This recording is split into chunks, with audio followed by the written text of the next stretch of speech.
What's going on, everybody? Welcome to another episode of Hollywood Already Did It presents Marvel's Pair Up, What If, and the history of the Marvel Cinematic Universe. And if you think that's a long title, you're right, because regular listeners will know that the podcast is called Hollywood Already Did It, and even more regular listeners will know that this is a spin-off show of our main channel where we look at every single Disney Plus show, along with a pair-up of a history of a genre, television, whatever suits the nature of that show. So, of course, during our journey through What If, we are taking a look back at the history of Marvel's own cinematic worlds before the MCU, as far back as 1944 and as far ahead as whenever movies and TV is out consecutively again.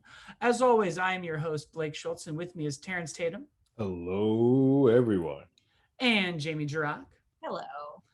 And we are here in week 2 of Marvel What If, the probably most anticipated episode, a sad and solemn episode in many ways. We are, of course, talking about episode 2, What If T'Challa was Star-Lord?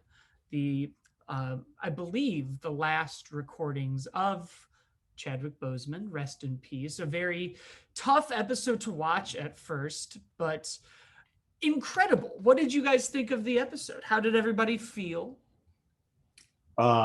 I loved it. I was smiling from ear to ear when I wasn't tearing up, which was a weird thing to go back and forth. Hearing his voice again did bring back, because I have not watched Black Panther since his passing, which is something that I used to watch really regularly. So this is the first time that I actually, outside of the Ma Rainey film, this is the first time that I've seen anything that he's done. So that was kind of triggering a bit, but this was a delight. Unlike the previous episode where I think both Jamie and I sort of had an issue with the episode almost being a 1-to-1 of Cap 1 with just Cap Carter as the replacement. This feels like there's a huge divergence. Once we get the opening sequence of Guardians, it goes completely left and becomes a completely different thing. You start seeing a different Nebula. Thanos, bless his heart, is just out here trying to tell everybody his story of like, yo, I got this idea. And they're like, it's genocide. Like, no, it's random. No, it's random. That's great. And like this show had fun with like, let's just flip everything on its head, but at the same time show that like, hey, there is a purpose. Like because you may not be at home is where the family, which is part of what Guardians is, but family and home is always wherever your heart and whoever you're around. And it's interesting to take what Chadwick or T'Challa, who is so important to Wakanda, take him out of that, but still leave the lineage and have importance of home and family and all that within that story. And it felt really good.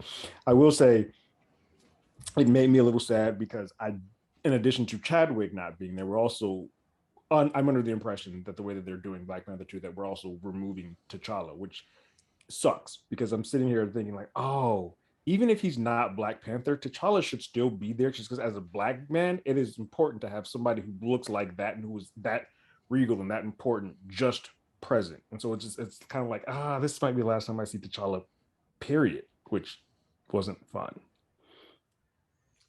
Yeah, it is. I agree. It was very bittersweet because it's, it's been almost now a whole year. And so just getting one extra little bonus thing of him is quite special, but it's still, it's so sad. But as an episode, I agree. I liked it so much more than the first episode. It's still, the show just in general, I think just isn't necessarily for me. I'm realizing that I just think that something that live action to animation, it just makes me wish it was live action. I prefer my animation to just be its own separate thing. Yeah, but that's okay. I mean, it's still fun. I love multiverse stuff. And yeah, this episode for me was all about Thanos. I was dying, just like him at the bar, just like trying to explain, no, it's genocide. I really enjoyed that bit. I thought it was really good. And just getting some like classic voices back, like Benicio and Michael Rooker and stuff was really fun. And it was fun to see like a whole new Nebula who was a little, less traumatized and a little more like loosey-goosey. And I read that it was Karen Gillan's idea to call T'Challa Cha-Cha, and that was a fun ad-lib, just cute stuff like that.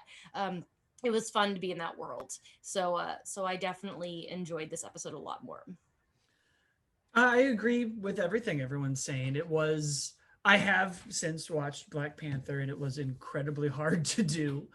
As with a lot of this, of course, this episode also was one that at midnight I was like, I need to watch it just because I don't want to read anything.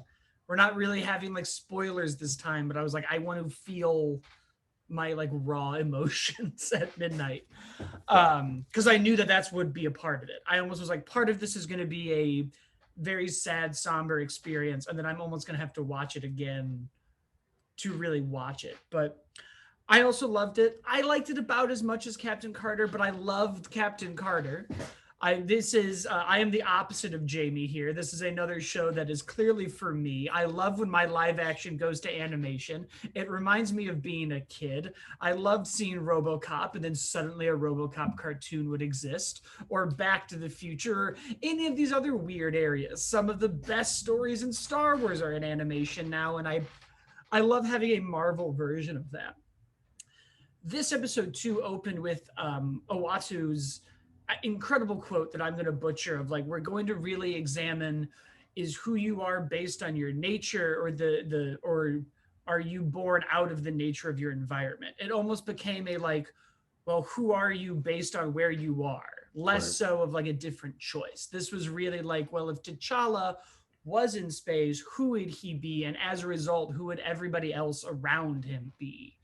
And because of that, you then kind of get the complete opposite of Star-Lord right from the jump. We have this great moment of, well, there's another name you know me by, and this time it's Star-Lord. I'm a huge fan. The work you do, he steals from the powerful and gives to the powerless. And it was a little bit like, oh, there was a lot in that opening scene. I felt like we were doing kind of the like joke fighting. It almost felt like an episode of Archer. And a part of me was like, is this going to be the whole episode? Are we going to be this like over the top and jokey? And once we sort of got through that, I loved everything else. I'm a sucker for a good heist, putting the team together, watching us still kind of connect some of the themes that make Guardians of the Galaxy so unique about family and about fatherhood.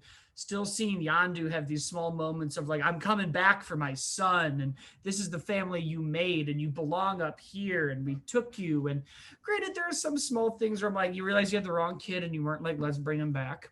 Yeah, he immediately was like, cool, let me teach you some stuff.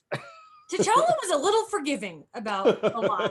I will admit, I was like, that's a pretty deep lie to just like forgive, and now we're all going to come together and be okay. But well, it was interesting because they did make him like perfect in this. He is a like the most perfect person. He can convince anyone with the right argument to get on the right path.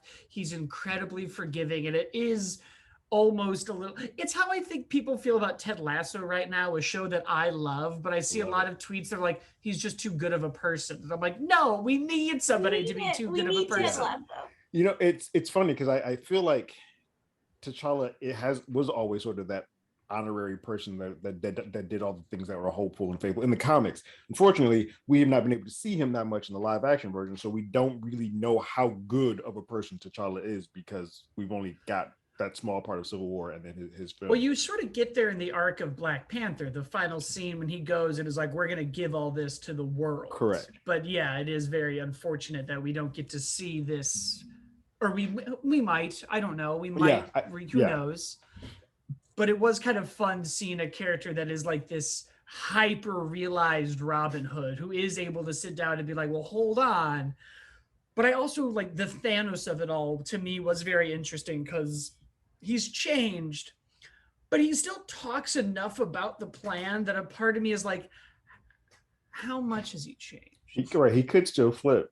Like, and we now have a power stone, isn't he kind of, and then, you know, some of the threads you are like, who is he getting the power stone for now? And who is Ronan working for, if not Thanos? Like, there must be somebody else. There's got to be somebody, because the Black Order was active and badass without Thanos puppeteering them, so that was interesting too. It almost seemed like the Collector fit that role now. Yeah, I read AC Bradley, the head writer, made a comment like the cool thing about making Thanos better, a Ravager, is that there's a power vacuum, and now there's all these other things that you can do with it. And I also, one thing that I have to bring up because it was amazing was Peter Quill working at the DQ. Well, that's the interesting thing about both of these is they've sort of given us a version of the character that's like, I don't want to say better, but better. Like Captain Carter's almost a better Captain America than Steve was. But by the end of her story, we now have this multiversal monster unleashed. And at the end of T'Challa's, it is like, well, he's done everything so well, but ego is now unchecked. And I'm like, for every little, like they did such a good job of wiping out these minor and these major threats when everyone was the way in our timeline, that now these like gargantuan ones Right. are like, now ego in theory is going to be able to just destroy the world. Right. He's Which going to get Quill on there's his side and just destroy no everything. way that we're going to not have a second to this episode, because you don't get Kurt Russell to just say one line in a booth. It was so wild to me because there were like Denai is on there for Koyo, and then Kurt Russell's name popped up, and then Kurt Russell, like you said, the whole episode goes and like Kurt Russell's name was on the credits. Where? Oh, just wait for one line. And Owatu kind of makes a point of being like, but you know, for all of this, something bad is coming. And I was like, well, that's a weird kind of just like thing to stick there. Yeah. But so who knows? Like for all we know, season 2 is going to be, but I even loved the Collector. We got this almost like Old Man Logan Red Skull trophy room where he's got Cap's shield and Mjolnir. And talk about another moment where I was like, I want to see him fight with all of these weapons. I want to see all of this. It is making me wonder if the twist of this show is going to be that we're following one world, and that like without T'Challa, Killmonger is able to go help Tony, Captain Carter is doing something else, and there will be a zombie outbreak at some point. Because nothing's checked. Yeah, it could be. Because so far nothing is showing that these are separate multiverses. This other than my own assumption. Yeah. Right. Yeah. But yeah, front to back, continuing the great animation, continuing to just make me wish that these were all like feature length. Because I was like, well, I want to know why he's called Star-Lord, because he doesn't have that name connection, but I like that it's there. And I want to know where Gamora is, and Groot, and Rocket, and where did everybody else land? And I want to see all of these things. And even like when you see all the Earth relics, I'm like, well, what happened to our guys? Like, right. Is there something else that happens to Wakanda without T'Challa there? Like, does T'Chaka not go? Well, that was interesting because it seemed like when he returned now granted, this still could have technically happened before the events of Civil War, but it seemed like T'Chaka is just still there as the king and running around as Black Panther. So, like, I think we should assume that it would still take place during like Guardians 1. Right. So it would be like right before that. It's like Ultron would be showing up soon. Mm. Yeah. That's where it gets interesting when you start watching these what ifs. It's like, okay, where does this take place in time? Because on our Earth or our multiverse, these things would have happened around there. And you're like, I start pulling these threads and I want to know more. I want to know more about what's happening around. It's what Marvel does the best. They keep you being like, but I want more. And it's not a detractor to the show or the quality. It really is just like, but it's so good that I want, this could have been huge. Yeah. But enough about a time when Marvel did very well. Let's turn the clock back to a time when they didn't. Obviously, this is now going to be the part of the show where we get into some Marvel history. Last week, you may remember, we sort of ran through from 1944 all the way up to 2021 with Captain Carter. We won't quite be doing the same thing with this one because there is only one Black Panther movie. There are only 2 Guardians of the Galaxy movies, and they're all tied in the MCU. But if we go down our timeline, our little merry fun, we did a lot of Captain America 1944. It only makes sense that we come back around to Marvel's first attempt at a theatrical release since 1944 Republic's serial of Captain America.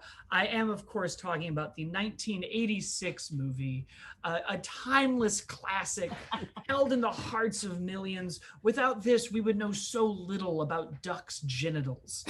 And with it, we know more than we ever wanted to. I am, of course, talking about Howard the Duck, directed by Willard Huyck and starring Leah Thompson, produced by Gloria Katz, and of course, executive produced by the man himself, George Lucas. Before we get into the relatively straightforward history as far as making a movie goes, Jamie, this was your first time watching Howard the Duck. Yeah, I can't believe I'd never seen it before. You know, what an insane ride. You know, the first like 30, 40 minutes, I'm like, this is dumb but fun. And then it just gets like, oh, it gets so stagnant and boring for a while. And then it picks up kind of at the end with the like scorpion monster. But overall, I mean, it's a terrible movie. But there were moments like when she Leah Thompson goes into Howard the Duck's wallet and pulls out a tiny condom, and I laughed for a full minute because one, why is the condom unwrapped? But mainly, it's just so tiny, and I think that we'll be discussing this just in terms of like who is this movie for, and I was thinking about this watching it, like it feels like it could be a kids movie, but it gets so weirdly There's some, sexual. yeah. Like why like Leah Thompson is like trying to fuck this duck, and it's so bizarre, and the duck is creepy, and I read that George Lucas spent $2 million on that duck costume, which is Well, Jamie, not only is there the duck costume that cost $2 million, but because of how hard the timeline was to make this movie, there was something around like 12 duck costumes because they just had to have so many for the day. Some of them didn't fit the actors, some of them would malfunction, and they were lucky if they got through like a duck costume a day.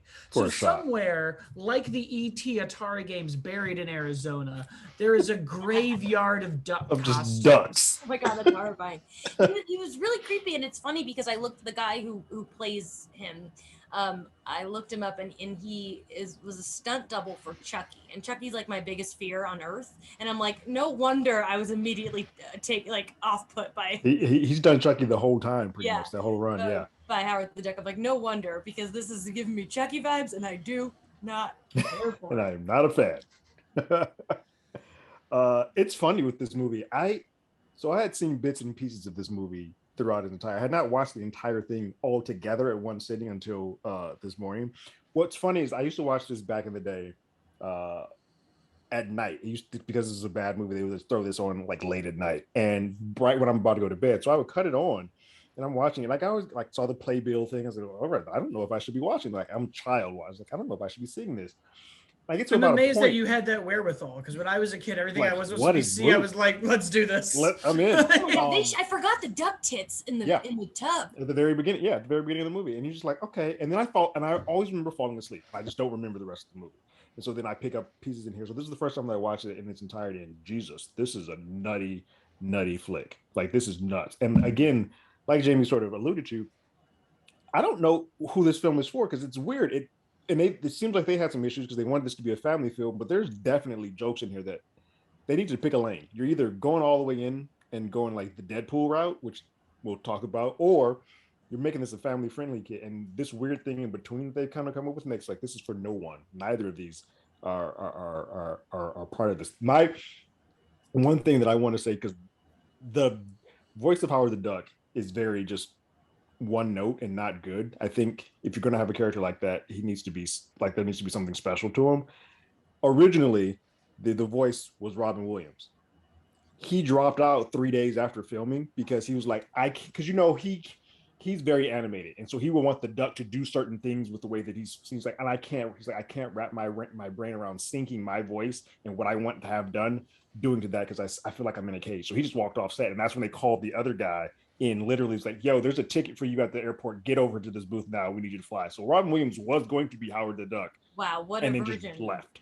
Yeah, that would have been, Would have been better. Yeah, but That again, would have been good. like without the face, it's but if only they could have perfected that $2 million duck cost. That duck was not it.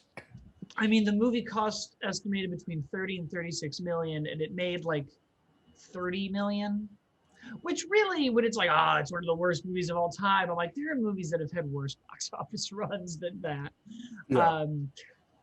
But what can you do? I agree with everything everyone has said. I don't think I'm adding anything new to the Howard the Duck conversation when I say that it's hard to watch. It misses the mark. It's weird, but not in a fun, zany, weird way. That it's not like it's off-putting. It has this bizarre tone that you're like, should I be laughing? Is this like a proto Ted movie, or was this for kids? And did they even know who Howard the Duck was? Were they trying to do some weird, like, well, everyone's got a duck. Donald and Daffy are out there, and we got to get our own Duckman. And then there's Duckman, who's an animated show, and it's not good. Nothing about this movie is good. The last time I did tried to enjoy rewatch Tim it, Robbins.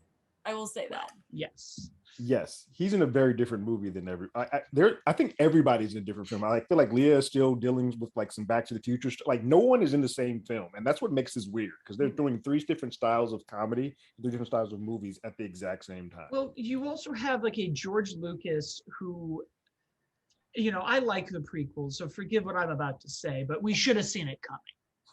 Like whenever people are like, how did George Lucas go from Star Wars to this? I'm like, there's Howard the Duck is in the middle of those trilogies, and clearly the man was like, this is what we're doing. I'm doing it. I've got to get weird aliens. I've got to get more special effects than story, and people should have voices that you shouldn't be doing because it's offensive. You know what shocked me though was that the beginning is very similar to the opening of What If. It is. I couldn't believe it. I was like, wow, this really pairs nicely. Because when he literally gets shot through other universes, and there's a voiceover being like, in multiverse, there's the thing. And I was like, whoa, I feel like What If took this from Howard the Duck. It looks similar. Yeah, I think it's very, I don't want to say that it did, but yeah, it is very, it's like clearly that was the way to do it. Like this was the way, because the kind of thesis that we're going to get to is like people started trusting the property. And I think clearly when you watch Howard the Duck, these screenwriters, these producers, this director didn't trust this property. And we had to figure out why he was on Earth. We had to get him to Earth. We couldn't just have this duck exist. Just be there. Right. We had to do this like over explanation that I feel like existed with a lot of superhero movies up until around the MCU and like Sam Raimi's Spider-Man. There was always this sort of over engineering of like, well, here's why it works. And here's why it makes sense. And here's why. And I think what really kind of, took that away were movies like Batman '89, the Teenage Mutant Ninja Turtles movie. And that sort of laid the groundwork for us to get to X-Men and Spider-Man and just be like, we're here, deal with it. We're just here. Yeah. Like there was this very weird time where it's like we had to do this like 35-minute intro that wasn't just an origin. It was like, no, this could happen. It could happen. And this movie spends a great deal of time trying to explain Howard the Duck's presence. Like the whole opening sequence, like, all right, we get him to Earth. And then we spend a good 30 minutes of what is not really a script, but we spend about 30 minutes of whatever the hell they're going to call this, trying to explain in scientific terms, a duck coming from one planet to another. Guys, let it just be. Like it just is. Let's get to the point of this. Well, it's quickly. Like, Thank You for Smoking didn't exist yet, but they really needed somebody on that movie doing the line. Well, people can't smoke in space. We'll just have some sci-fi line. Thanks God we invented and now we can enjoy our cigarettes in space. Like that's all this movie needed. Thank God for the duck transmorphifizer. I mean, like, we got it. He's here. Cool. He can survive. We got it. I also think it's so bizarre that like everyone on Earth had such different, like so many people were terrified of him, which is like, why? He's just a little duck. But then some people were like, it's a kid in a costume. And some people were like, I want to fuck that duck. It's like, there was no, no normal or consistent response to seeing a duck. And therefore, like, that's sort of to the point that if we just like, we're okay with this duck, we say that there's a duck here, I think that would have made everybody, including the audience, a lot more like, all right, cool, Howard the Duck is here. But now I'm waiting now, trying to see what everybody's reaction is. Like, oh, this waitress just said that's a kid and a duck. How does that make sense? And then she comes back later, is like, oh wait, it's not even Halloween. I don't know why I thought that. Like, yeah, it doesn't make sense. Well, we do it so well in Spider-Man. Sam Raimi's Spider-Man has a full montage where they're like, what do you make of Spider-Man? And some people are like, he's a menace, he's a hero, I'm gonna fuck him. Like, we go through all of that in like a 30-second montage, and then we're just back to Spider-Man. But Howard the Duck has to do it like it's this like socio-political issue. And we have to spend like minutes with everyone really being like, so this duck. So ducks. But so the movie is not great. It obviously was not received well. And what's crazy is if you turn back the clock a little bit to American Graffiti, where for some reason George Lucas wrapped up production on this movie, American Graffiti. And it was like, we got to get this duck movie made. And he seemingly understood the property. As I think George Lucas, I'm a big George Lucas fan. I'm a big apologist for a lot of the prequel stuff. I think he's a very smart man if he's not the best director.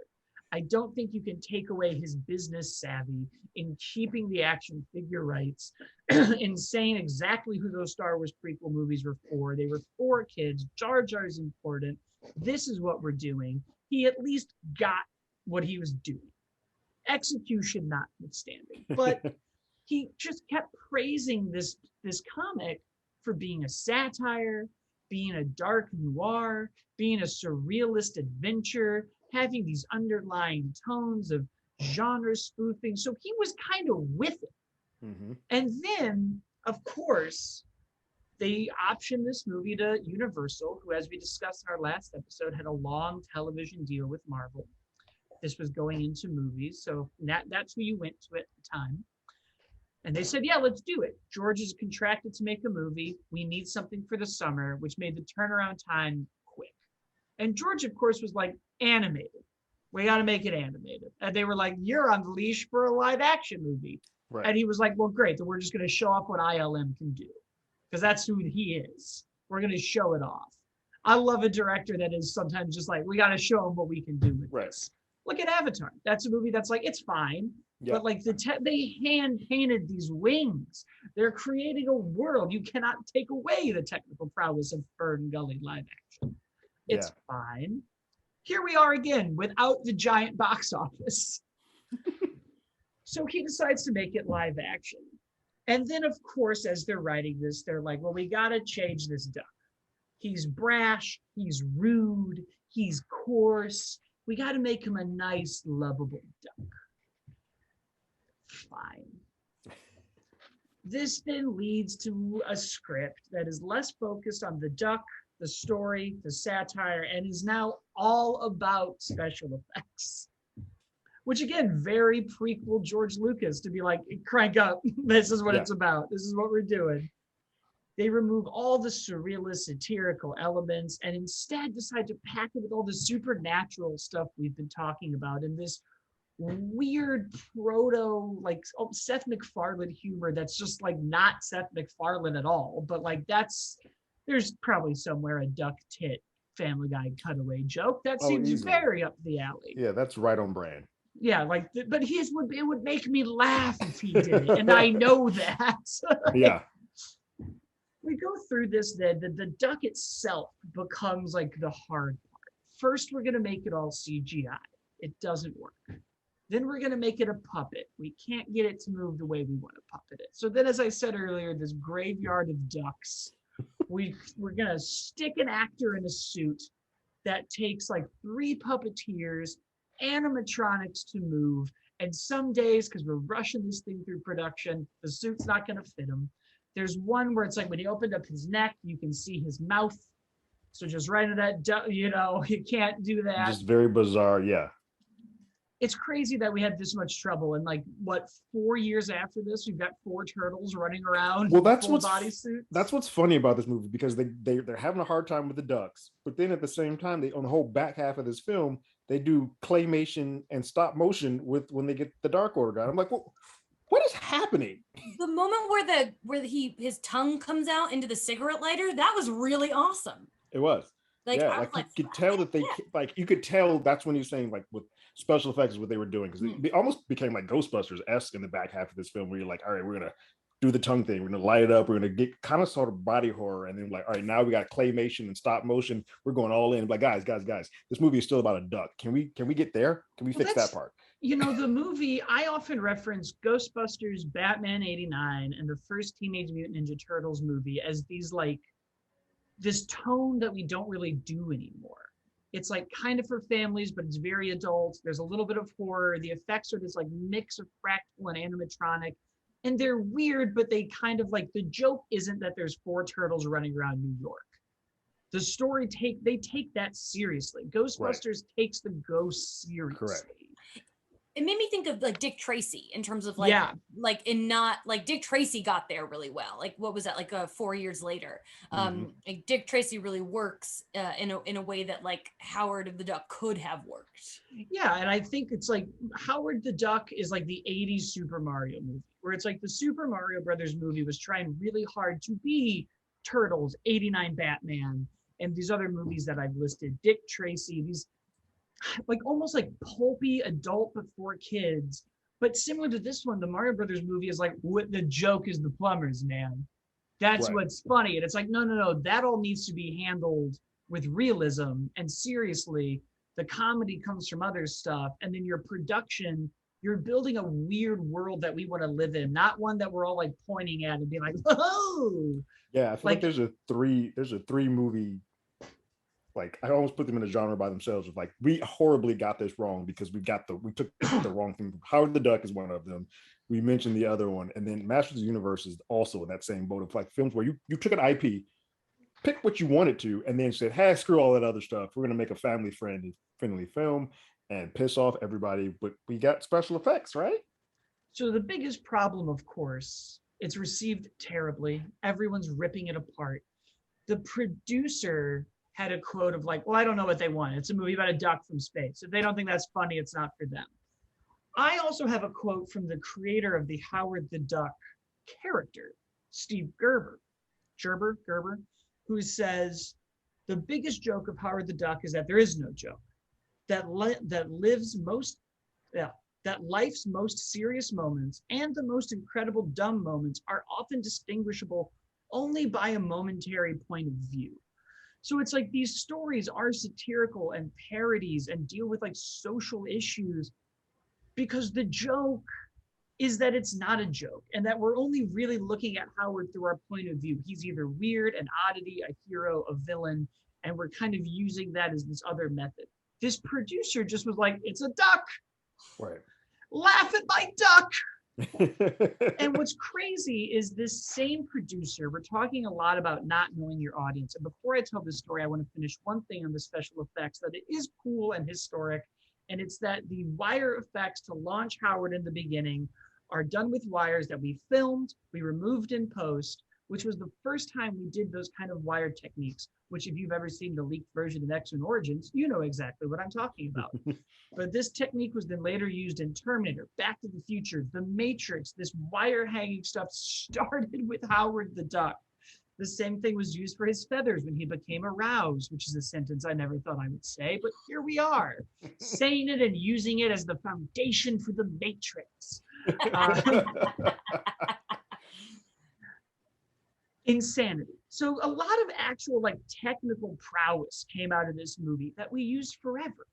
Unfortunately, like with Avatar, technical prowess only gets you so far. You still need a good story, a compelling character, and to know your audience. Speaking of not knowing or caring about your audience, reportedly the movie did very well with test screenings. And eventually the producer Katz claimed that they took all of the negative cards from every test screening and destroyed them so that they could just go back and say, well, we got a 95.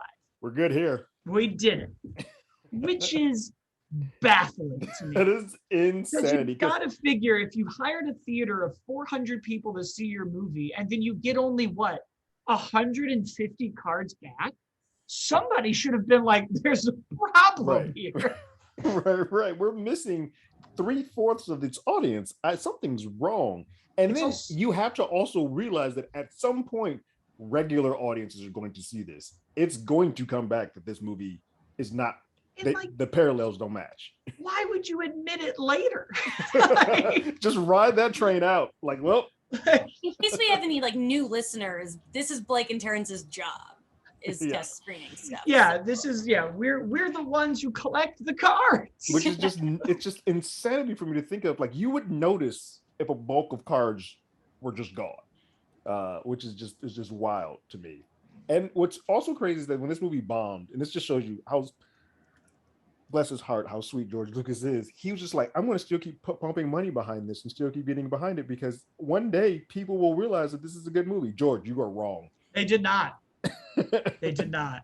None of the actors got work after. Leah Yeah, Thompson took a movie she originally said no to just to be like, I gotta get I something. gotta get something. Yeah, What's his name, who later went on to Spaceballs, only got that role because Mel Brooks was like, get me anybody who was in Howard the if Duck. they're doing that movie, they'll do this. That was the logic. Why wouldn't they do it?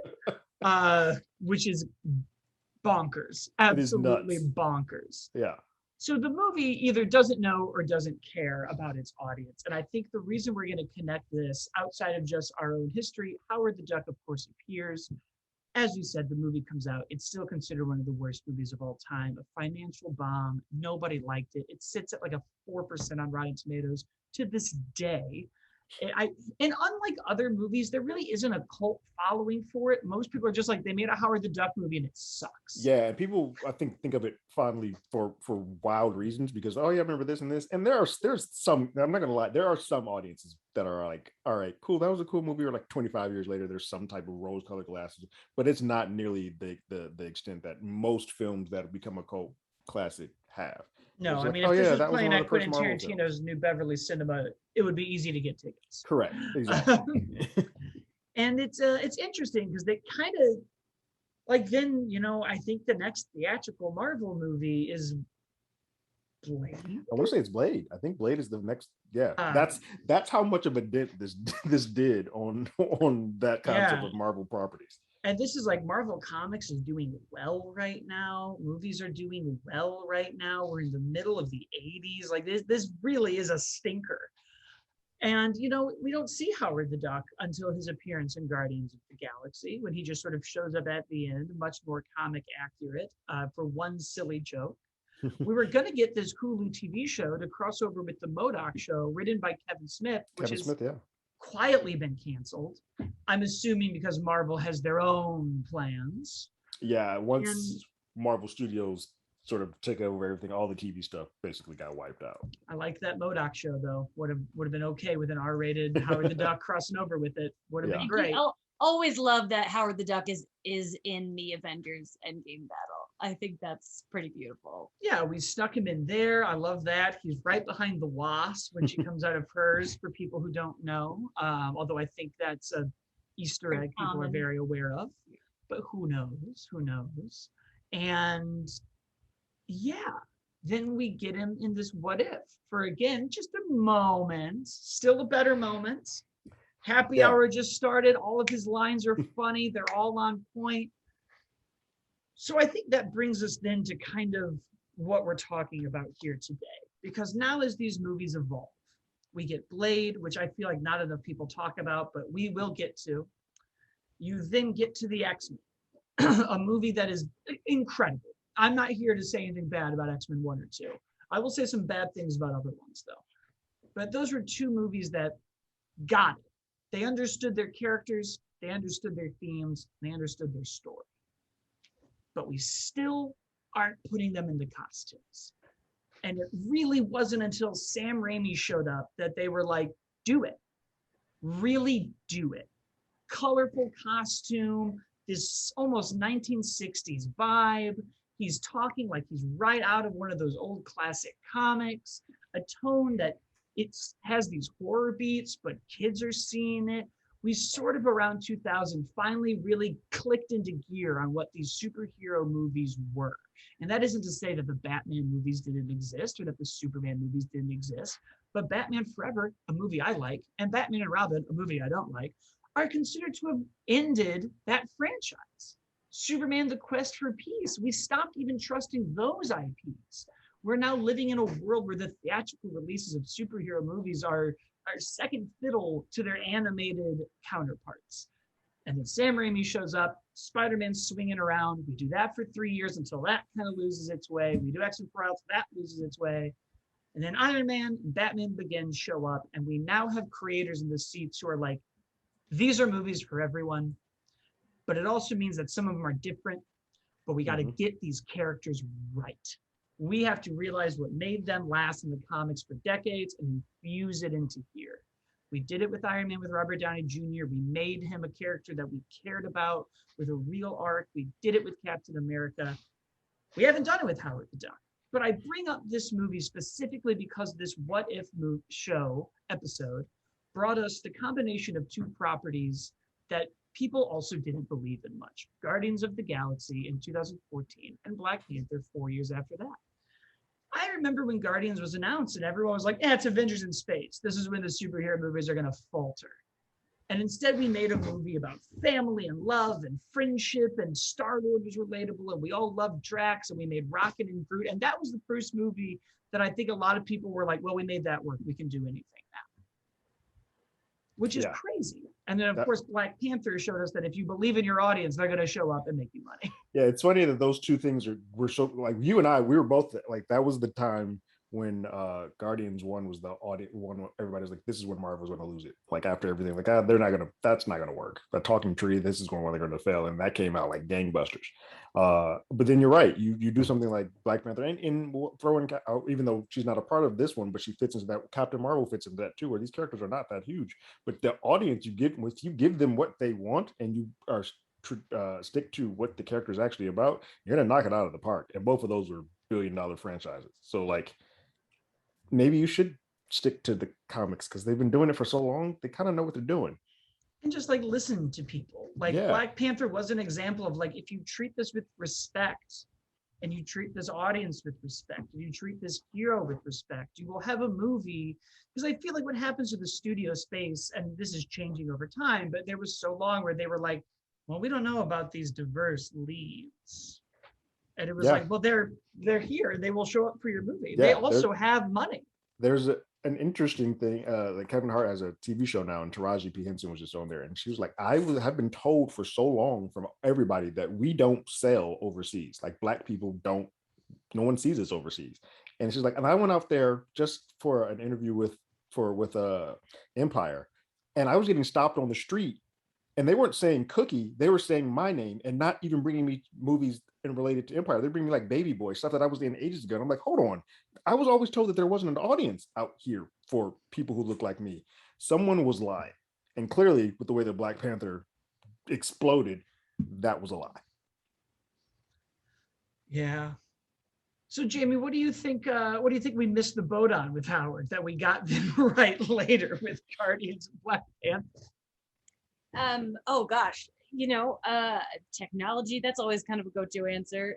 Although I think that if they tried to make the live action Howard the Duck today, it would be even worse, because it would be I don't like CGI main characters like that.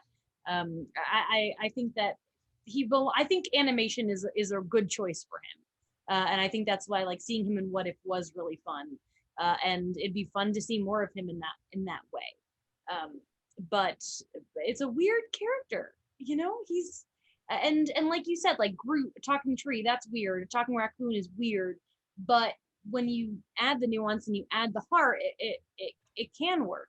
But with Howard, they just like the way when you were saying earlier about how they wanted to remove all of his crassness and everything, but they surrounded him with a crass atmosphere, and so it's like they exposed his personality and clouded it around him, and it just was terrible. They made him very bland, but tried to make the world around him sort of fit in with that. And I was like, oh, you got the wrong thing here. I don't think I have an issue with the animatronics if you do it good. I mean, Turtles luckily had the Jim Henson house working on that one, so that sort of helped. If you're going to do that, that's the house to go to for that show. I think Howard the Duck should be along the lines of Deadpool, as far as being like, it should be R-rated, and he should be like sort of meta, but more so satirical meta. Like, I'm picking stuff that's happening and kind of just being a thing about that. I don't necessarily know if that works in movie format. Maybe like a HBO series or something like an adult series show, but in live action. But I think that's sort of where he's calling out stuff and calling out BS and being satirical and being R-rated. But he's not for families. And I think you just kind of have to let Howard go and be that rude, crass character and stop trying to like toe the line. Yeah, I think if you kind of got some weird, like, Who Framed Roger Rabbit meets Ted. Like, if you sort of smashed those in together and you just were like, he's a duck detective. I think the quote from the comics is always like, in a world he never made. And I'm like, yeah, I think you got to lean into the noir detective stories and then use that as the backdrop for the satire, the genres that you're making fun of. But it's interesting when you see kind of how these audiences evolved and how the studios then have changed how they've put out things as that audience has evolved. And now, you get weirder, crazier, bigger ideas because we are trusting the property. I don't think there was a time a couple of years ago where we would have been like WandaVision will work, or even Loki, or like any of these shows. And now it is sort of like, well, everybody else is doing it. And like when you take, this What If episode of T'Challa and Guardians of the Galaxy, and you take the things that made both of them work, I always liked the idea in Black Panther that was in the trailer. There's the tagline of like, you need to decide if you're going to be a good king or a good man. And it's going to be hard to do both. And it's like, this kind of takes away the like kingship from him and lets him fully be a good man.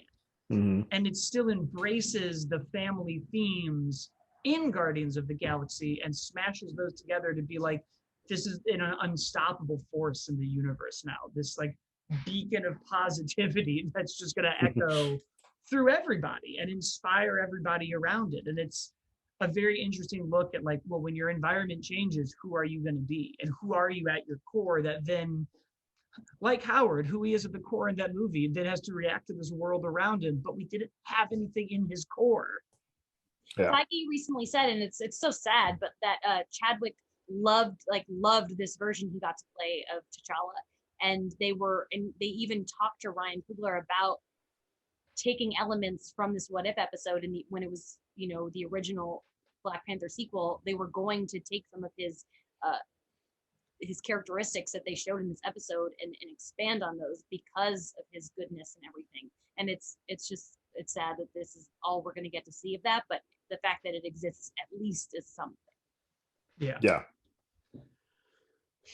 It's pretty crazy when you talk about Howard the Duck in this episode. It's like we've come so far from this terrible animatronic duck movie, and we're now blending two ideas that even like audiences for a while were like, I don't know, we're doing Guardians now. Like, what are we doing? All the ideas that felt like they were like the bottom of the barrel become the ones that are like, even Ant-Man's. I would say Ant-Man was like that too. A lot of people were like, we're doing Ant-Man, really? That's the character we're gonna do? And now you're like, oh, I love Paul Rudd. Let's give me one of the best ones. And it's such a unique thing when you look at this movie and just how little seemingly everybody besides George Lucas believed in this character. And it really gets into kind of the studio filmmaking where it's like, we need a summer movie. It needs to be for everybody. But when you set out to make a movie for everyone, you make a movie for nobody. And just a fundamental misunderstanding of why this property was even brought in front of your desk in the first place. Yeah. Like it's so strange that it took us in 4 years, in 3 years, they'll have made Batman 89. And ironically, another one where Tim Burton was like, the origin is dumb. We're not. Yeah, I'm going to do my own thing. I'm going to do my own thing over here. Screw Still it. But at least Tim Burton had a vision, and he stuck to his vision of what he was going to do. And that's what the difference. Whereas this was like 75 people are in there kind of mixing a pot of just crap. Built by a committee that believes they're getting 95% at test audiences. Like, baffling. Yeah. I still want to get another Howard the Duck show. I feel like we're not done seeing this character. We're definitely not done seeing the Guardians. I hope we're not done seeing Black Panther. And I think that's our episode, guys. I hope you enjoyed listening. I hope you're enjoying What If. You don't need to go see Howard the Duck, but it is on Peacock if you really want to see those duck bits. There's a good dance number at the end of that for reasons. Why not? Who cares? I love George Lucas's filmography because every time he's like, I did Star Wars, it's like, this guy wants to do some weird shit. And I think we should let him do some weird shit. You can, of course, leave us a review and subscribe to either the YouTube channel or the podcast channel, and then follow the show at Hollywood ADI on Twitter and Instagram. I'm at, as always, Blake. Jamie's at Jamie Cinematics, and Terrence is at Terrence Tatum. I do another podcast called How Do You Figure About Toy Collecting. We do another show called Hollywood Already Did It. You're already here. That is just movie reboots, remakes, and sequels. I believe by the time this is up, next week will be Candyman. Terrence, of course, does all the trailer reactions and other movie reviews on our YouTube channel. And Jamie has all of her work at comicbook.com and is often on the Phase Zero podcast. Tomorrow morning, my Shang-Chi review's coming. Keep an eye out. Great. Can we ask you how it was, or do we have to wait for the review to go up? It's great. I can tell you. Perfect. I'm so excited. So stick with us. We obviously have more coming next week. I believe is What If Loki Went to Earth instead of Thor, which means we'll probably still be in Universal Marvel world with a Thor and Lou Ferrigno's Hulk crossover. But eventually we'll get to those sweet, sweet thousands and we'll figure this thing out. So stay with us. We will talk to you guys later. Bye. Later.